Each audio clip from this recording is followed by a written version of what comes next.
হ্যাঁ, কি অবস্থা সবার? তো দেখে আসলাম 'দরদ' মুভিটা, সেটা নিয়ে একটু করে কথা বলার ট্রাই করব। অনেকেই অনেক মিক্স অপিনিয়ন দিচ্ছে। কেউ বলতেছে ভালো লাগছে, কেউ বলছে ভালো লাগে নাই। এখন অনেকেই আমার অপিনিয়ন জানতে চাইতেছেন। আচ্ছা, ওকে। ১ম ব্যাপার হচ্ছে আমি 'দরদ' মুভিটা খুব বেশি এক্সপেকটেশন নিয়ে দেখতে যাই নাই যে হিউজ লেভেলের সেই কিছু একটা ওরকম এক্সপেকটেশন নিয়ে যাই নাই। কারণ মুভির যে ডিরেক্টর অনন্ত মামুন, তার প্রতি আমার এক্সপেকটেশন খুব একটা ছিল না। কারণ হচ্ছে এমন অনেক এলিমেন্ট পাইছি তার মুভিতে এর আগে যে দেখা গেছে যে অনেক মুভি থেকে সে হচ্ছে কপি পেস্ট করে দিছে। বাট ইন দিস কেস এটা ডিফারেন্ট। এই মুভিটা আমার যথেষ্ট পরিমাণে ভালো লাগছে।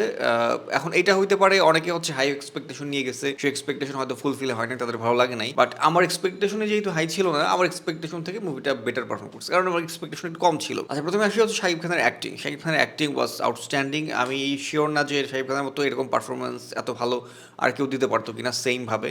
আই ডোন্ট নো, মানে ইজ বেস্ট, মানে এখানে কোনো কথাই হবে না। আচ্ছা, এবার আসেন হচ্ছে মুভির সব এই মুভির সবচেয়ে বেস্ট পার্ট আমি বলি, এই মুভির সবচেয়ে বেস্ট যে থিং সেটা হচ্ছে এই মুভিটা এঙ্গেজিং। এই মুভিটা শুরু থেকে শেষ পর্যন্ত এঙ্গেজিং। আপনার ভালো লাগতে পারে, না লাগতে পারে, এন্ডিং ভালো না লাগতে পারে, আরো অনেক কিছুই ভালো না লাগতে পারে, বাট এটুকু শিওর থাকে যে মুভিটা হচ্ছে বোর করে নাই। অনেক মুভি থাকে, অনেক পৃথিবীর অনেক মাস্টারপিস মুভি আছে যারা যেই মুভিগুলোতে দেখা যায় যে শুরু থেকে শেষ পর্যন্ত slow slow slow slow slow slow, but last মোমেন্টে লাস্ট 15 মিনিট বা লাস্ট 20 মিনিটস একদম একদম পুরো উড়ায় দিছে টাইপের, সেই করছে টাইপের। বাট এই মুভিটা মোটেও সেরকম না। এই মুভিটা হচ্ছে পুরোটা মুভি এঙ্গেজিং, একদম মানে আপনার বোর লাগার কোনো অপশন নাই। মানে অনেক মুভি থাকে যে কাহিনীতে ঢুকতে কিন্তু টাইম লাগে, যে একটা কাহিনী আস্তে আস্তে আস্তে জমতে টাইম লাগে, কিন্তু এই মুভিটাও এরকম না যে জমতে টাইম লাগছে। একদম শুরু থেকে, একদম শুরুর মিনিট থেকে মুভিটা জমায় ফেলছে, যে আমার চোখ সরাইতে দেয় না যে আমি অন্যদিকে তাকাবো, বোর লাগতেছে না।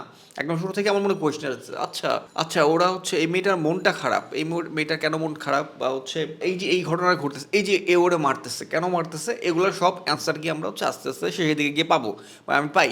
সো একদম শুরু থেকে হচ্ছে আমার মনে কোয়েশ্চেন তৈরি করছে যে কি হইতেছে, কি হবে, আচ্ছা এই জিনিসটা কেন হয়েছে, ওই জিনিসটা কেন হয়েছে, এবং মানে মানে খুব সুন্দর একটা স্টোরি নিয়ে করছে, এবং হচ্ছে অন্যান্য অনেক মানে, এবং লাস্টের টুইস্টগুলো আমার যথেষ্ট পরিমাণ ভালো লাগছে, যে আমি এক্সপেক্ট করিনি, আমার এক্সপেকটেশনের বাইরে টুইস্ট ছিল। এবং হচ্ছে ভিলেন কেন্দ্রিক যে মানে এটা হচ্ছে 8-10টা মানে বাংলা মুভি বলেন বা হচ্ছে আগের সাউথ ইন্ডিয়ান মুভিগুলোর যে একটা নর্মাল একটা ফরম্যাট ছিল, একটা ফরম্যাট কি বা হচ্ছে এখনো অনেক বাংলা মুভি হয়তো বা হয়, সেটা হচ্ছে ফরম্যাটটা কি, ফরম্যাটটা হচ্ছে হিরো হিরোইনের দেখা হবে হঠাৎ করে, তারপর হচ্ছে তাদের মধ্যে প্রেম ভালোবাসা হবে, অথবা নায়ক নায়িকার পেছনে ঘুরবে, অথবা নায়িকা নায়কের পেছনে ঘুরবে, তারপর হচ্ছে একটা সময় তাদের মধ্যে ভালোবাসা হবে, আবার একটা সময় তাদের মধ্যে রেশারেশি হবে, ঝগড়া হবে, আবার হচ্ছে ভিলেনের এন্ট্রি হবে, ভিলেনের সাথে ঝামেলা হবে, মারপিট হবে, শেষে গিয়ে হচ্ছে নায়ক নায়িকার মিল হয়ে যাবে। এটা হচ্ছে বাংলাদেশের নর্মালি মুভির ফরম্যাট, মানে নর্মাল কমার্শিয়াল মুভিগুলো যেগুলো চলে আর কি। ইভেন শাকিব খান নিজেও ওই টাইপের বহু মুভি করছে, সেম টাইপের শাকিব খানের উপবিশ্বাস সেম। সো সেখান থেকে বের হয়ে এরকম ডিফারেন্ট একটা সাইকোলজিক্যাল থ্রিলারে, একে হচ্ছে শাকিব খানের জন্য নতুন ব্যাপারটা, তারপরও সে এত সুন্দর পারফর্ম করছে যেটা আউটস্ট্যান্ডিং। তারপর হচ্ছে অনন্য মামুনকেও আসলে হ্যাটস অফ জানাইতে হয় যে সে এরকম সাহস করছে, যে বাংলাদেশের মতো মানে আমার ধারণা সাহস করতে পারছে, কারণ দেখছে যে রিসেন্ট সিনারিওতে হচ্ছে একটু একটু ডিফারেন্ট ডিফারেন্ট মুভি আসতেছে, যেহেতু সে তো সাহস করতে পারছে। অ্যান্ড হ্যাটস অফ অনন্য মামুন, সে হচ্ছে এরকম একটা ডিফারেন্ট ধাঁচের একটা মুভি সে নিয়ে তারপর হচ্ছে সে যে এক্সিকিউট করছে ঠিকঠাক, এবং মুভির মধ্যে অফকোর্স কমার্শিয়াল এলিমেন্ট ছিল। একটা ব্যাপার কি, যে বাংলাদেশের মুভিগুলো যেটা ব্যাপারটা দেখা যায়, যে কেউ যদি ধরেন ডিফারেন্ট ধাঁচের স্টোরি নিয়ে কাজ করতেও চায়, ধরেন করছে ডিফারেন্ট ধাঁচের স্টোরি, পরে দেখা যায় যে ডিফারেন্ট ধাঁচের স্টোরি নিয়ে করছে ঠিক আছে, বাট ওইটাকে নাটক টাইপ বানায় ফেলে, মানে এত বোরিং করে ফেলে বা এত স্লো করে ফেলে যে নাটক নাটক ফিল হয়, ভালো লাগে না দেখতে, কমার্শিয়াল ফিলটা পাই না। বাট এটাতে সে ডিফারেন্ট একটা স্টোরি নিয়েও করছে, আবার হচ্ছে কমার্শিয়াল ভাইবটাও রাখছে, অ্যান্ড এবং মাসালার ভাইবটাও রাখছে, মানে সব কিছুর কম্বো প্যাকেজ, এবং স্টোরিটাও খুব ভালো ছিল। ইট ওয়াজ গুড টু মি। এখন কথা হচ্ছে এই মুভি আবার অনেকের ভালো নাও লাগতে পারে, অনেকের হয়তো এক্সপেকটেশন হাই ছিল, তাদের ফিল হয় না, সে কারণে ভালো না লাগতে পারে, অথবা অনেকের হচ্ছে নর্মাল ফরম্যাটের মুভি দেখে অভ্যস্ত, যেটা বললাম যে ফরম্যাট নায়ক নায়িকার ওই বা ওই টাইপ বা ভিলেন ওই টাইপের একটা ফরম্যাট, ওই টাইপের ফরম্যাটে পড়ে নাই, তাদের ভালো নাও লাগতে পারে, আরও অনেক রিজনে অনেকের ভালো নাও লাগতে পারে। বাট টু বি অনেস্ট আমার ভালো লাগছে। বাট একটা বাট আছে, সেই বাটটা হচ্ছে যেটা বলছিলাম শুরুর দিকে, যে অনন্য মামুন যে ডিরেক্টর, তার মধ্যে এরকম এই ব্যাপারটা আছে যে সাউথ ইন্ডিয়ান মুভির স্টোরি থেকে কাপছাপ করে দেওয়ার ঘটনা তার মধ্যে আছে। সো এটা অসম্ভব কিছু হবে না যে এই মুভিটার স্টোরি সে কোথাও না কোথাও থেকে কাপছাপ করে দিছে। এখন কোথাও না কোথাও কই থেকে কাপছাপ করছে সেটা আমি বলতে পারতেছি না রাইট নাও, এটা হয়তো সামনে আসবে কয়েকদিনের মধ্যে। আমি তো দুনিয়া নিশ্চয়ই সব মুভি দেখে ফেলি নাই, সো কেউ না কেউ এই টাইপের মুভি হয়তো দেখছে, সে হয়তো বা বলবে মানে এই ফরম্যাটটা, মানে এই যে স্টোরি, এই স্টোরির যে ফরম্যাট, এই ফরম্যাটটা বাংলাদেশের জন্য নতুন হলেও ওয়ার্ল্ড ওয়াইড এটা কিন্তু নতুন না। সো কোথাও না কোথাও থেকে হয়তো এলিমেন্ট নিছে, অথবা কোথাও না কোথাও থেকে ডিরেক্ট টুকে দিছে। যাই হোক, এলিমেন্ট নিক বা টুকে দিক, যাই হোক না কেন, যদি ডিরেক্ট টুকে দেওয়া না হয়, যদি টুকটাক নিতেই পারে ভাই, এটা খুব কমন মানে এই মুহূর্তে দুনিয়াতে নতুন করে স্টোরি তৈরি করা আসলে পসিবল না, সো মিলে যেতেই পারে যদি ডিরেক্ট টুক করে দেওয়া হয়, ইটস এ গুড মুভি। এখন সবচেয়ে মুভির মুভির সবচেয়ে বড় প্রবলেমটাই বলা হয়নি। মুভির সবচেয়ে বড় প্রবলেম সেটা হচ্ছে মুভিটা দেখতে ডাবিং ফিল হয়েছে, মানে অসংখ্য জায়গায় লিপসিং মিলতেছে না, শাকিব খান গান গাইতেছে লিপসিং মিলতেছে না, বা হচ্ছে অনেকে অন্য অন্য হিরোরা ডায়লগ দিচ্ছে লিপসিং মিলতেছে না, মনে হচ্ছে যে এটা কোনো একটা সাউথ ইন্ডিয়ান মুভি ওটার বাংলা ডাবিং করে চালাই দিচ্ছে এরকম মনে হচ্ছে। এবং আসলেও হয়তো ঘটনাটা তাই, দেখা গেছে মুভিটা হয়তো বা হিন্দিতে লিপসিং গুলো হয়তো বা হিন্দিতেই নেওয়া হয়েছিল, পরে বাংলাতে ডাবিং করে দেওয়া হয়েছে, অসম্ভব কিছু না। কারণ মুভিটা যেহেতু হয়তো বা পুরো ওয়ার্ল্ড ওয়াইড রিলিজ দিচ্ছে, বা ইন্ডিয়াতেও মেবি রিলিজ দিচ্ছে, আমি নট শিওর, হয়তো বা এই রিজনেই হয়তো বা আম সরি আমার গলাটা ভেঙে গেছে, আয় হায় শেট, গলা ভাঙছে কেন? আমি তো চিল্লাই নাই, আমি তো সাইফানের মুভি থেকে চিল্লাই নাই, গলা ভাঙছে কেন? এই ঠান্ডা আসার কারণ নাকি? তারপরে হচ্ছে মুভির গানগুলোর দিক থেকে ইট ওয়াজ কিউট, গানগুলো খুবই সুন্দর ছিল। তারপরে হচ্ছে ভিজুয়ালি খুব সুন্দর ছিল, হয়তোবা একদম ইনসেন লেভেলে কোনো কিছু হয়ে যায় না, বাট ইট ওয়াজ গুড। আমি যদি বাংলাদেশের এখন একটা ঘটনা আছে, এখন যদি আপনি ডিরেক্ট এই মুভি দেখতে গিয়ে যদি আপনি হচ্ছে ডিরেক্ট কয়েকটা মানে বেস্ট মুভির সাথে কম্পেয়ার করতে চলে যান, তাহলে কিন্তু হবে না। এখন যদি আমি মুভির সাথে হচ্ছে রাজকুমার মুভির তুলনা দেওয়া শুরু করি যে এটা কেমন ছিল, রাজকুমার কেমন ছিল, রাজকুমার অফকোর্স ভালো ছিল, তুফান কেমন ছিল, তুফান অফকোর্স ভালো ছিল। তো এখন যদি আমি ওই দুটো মুভির সাথে গিয়ে তুলনা করতে যাই যে তুফান কেমন ছিল, তারপরে হচ্ছে রাজকুমার কেমন ছিল, প্রিয়তমা কেমন ছিল, তাহলে তো হবে না। প্রিয়তমা লুক, আমি প্রিয়তমার সমালোচনা করছি, প্রিয়তমা নিয়ে বলতে কথা বলছি, যত যাই হোক প্রিয়তমার লাস্ট 20 মিনিটস ভাই, লাস্ট 20 মিনিটসকে বিট করার মতো আমি আর দেখি না ভাই। প্রিয়তমা লাস্ট 20 মিনিটস মানে এখনো মাথা থেকে মানে সরাইতে পারি না, এত জোস ছিল। আচ্ছা যেটা বলছিলাম সেটা হচ্ছে যদি অল ওভার বাংলা অন্যান্য মুভির সাথে তুলনা করেন, ইট ওয়াজ এ গুড মুভি, খুব ভালো মুভি।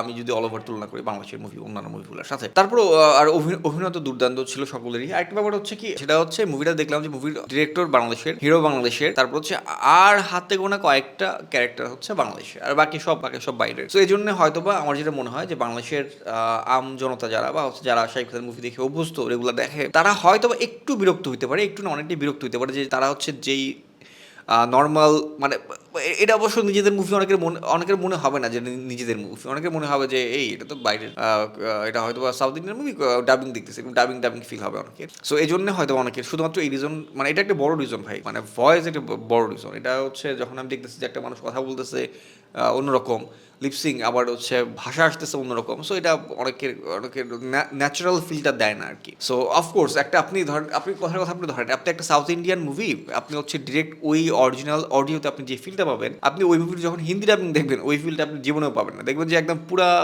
ভয়েস নষ্ট, মানে ভয়েস না, এক একটা মুভির কিছু ফলি সাউন্ড থাকে, যে ধরেন একটা মানুষ এই যে এরকম চুলকাইতেছে, এখানে এটারও শব্দ দেওয়া হয় অনেক মুভিতে, এবং ওইগুলো হচ্ছে একটা ন্যাচারাল ফিল দেয়। এটা হচ্ছে যখন ডাবিং করে ফেলা হয় তখন এই ফলি সাউন্ডগুলো ঠিকঠাক মতো মানে থাকে না, বা হচ্ছে দেখা গেছে সাউন্ডগুলো ডাউন করে ফেলতে হয়, বিকজ ওই ভয়েসটাতে সরানো হচ্ছে, তো এই জন্য ফলি সাউন্ডগুলোকে ডাউন করা হয়, এই জন্য ওই ফলি সাউন্ডগুলো থাকে না, এই জন্য হচ্ছে ফিল্টার থাকে না। এখানে হচ্ছে এই ঝামেলাটা হয়েছে। এনিওয়ে এই ছিল।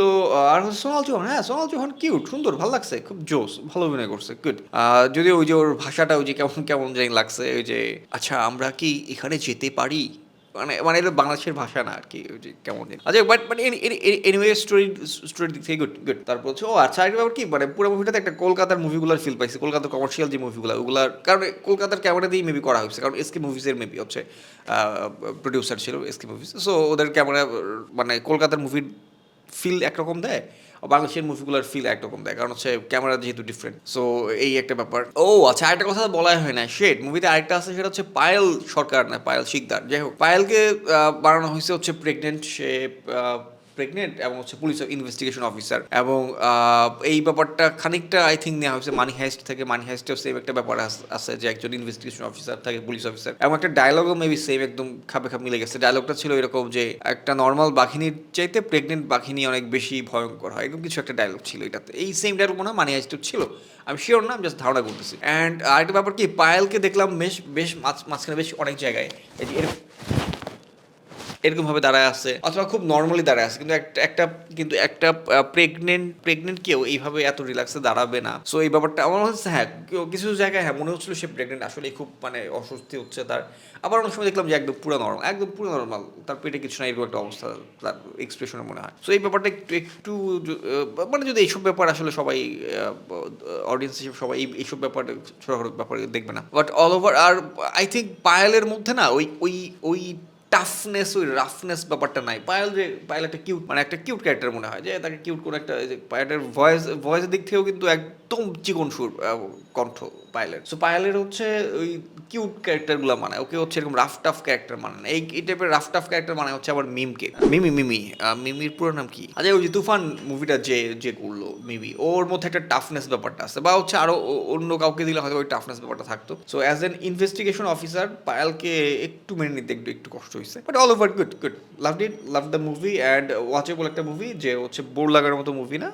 ওয়ান টাইম ওয়াচেবল একটা মুভি। আর হচ্ছে শাহিব খানের পারফরমেন্সও দুর্দান্ত ছিল, বাট আমি এক দুটা জায়গায় এক্সপেকটেশন ছিল যে মুভি, যেটা আমি হচ্ছে ট্রেলার বা টিজার দেখার সময় বলছিলাম, রিভিউ করার সময় বা ডিরেকশনের সময় বলছিলাম, যে হয়তোবা স্টোরিটাই যে এই আচ্ছা যাক, ওটা বলতে আবার স্পয়লার হয়ে যাবে, কারণ হচ্ছে ট্রেলারে আমাদেরকে দেখাইছে একটা বিষয় যে এরকম হইতে পারে বা এরকম হবে, এরকম মনে হয়েছে ট্রেলারে দেখে। মুভিতে ওই ব্যাপারটা ছিল না, যেটা আমার কাছে মনে হয়েছে কাইন্ড অফ ঠকানো হয়েছে, যে ট্রেলার দেখলাম একরকম, যে এই ব্যাপারটা মনে হইলো যেটা হয়তো থাকতে পারে বিষয়টা, বাট মুভিতে নাই। সো এটা খারাপ লাগছে, বাট এনিওয়ে না থাকুক ওটা প্যারা নেই। স্টোরি গুড ছিল। যাই হোক, এই ছিল দরদ নিয়ে আমার কথাবার্তা। ভালো থাকুন সবাই, গুড বাই। আর আপনারাও আপনাদের মতামত জানাবেন দেখে থাকলে যে কেমন লাগছে। বাই।